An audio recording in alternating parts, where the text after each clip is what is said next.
নির্জন কুয়াশা ঢাকা পাহাড়ি এলাকা।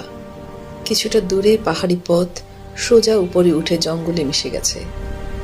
অন্য পাশে একটি গাছের নিচে ছোট ছোট বাচ্চারা লুকিয়ে বসে আছে। তারা অপেক্ষা করছে পাহাড়ি পথ বেয়ে যাওয়া ডাইনি বুড়িকে দেখার জন্য। একেরে মেকেরে চামচেকেরে লেবুরে পাতায় গরম চা, চা গরম চা খাবো, গরম চা। কিছু পরে ডাইনি বুড়ি কাঁধে ব্যাগ আর হাতে লম্বা লাঠি নিয়ে সেই পথ দিয়ে হেঁটে যায়। বাচ্চারা তখন চুপি চুপি বলে, ওই দেখ দেখ, ডাইনি বুড়ি বস্তা কাঁধে নিয়ে যাচ্ছে। ডাইনি বুড়ি তাদের কথা শুনে ফেলে। কে রে? পিস পিস কথা বলে কে? হ্যাঁ,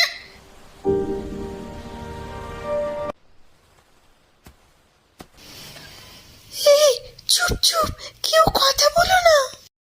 বাচ্চাদের গন্ধ পাচ্ছি, দূর হয় এখান থেকে, নইলে বস্তায় পুরে জঙ্গলে নিয়ে যাব।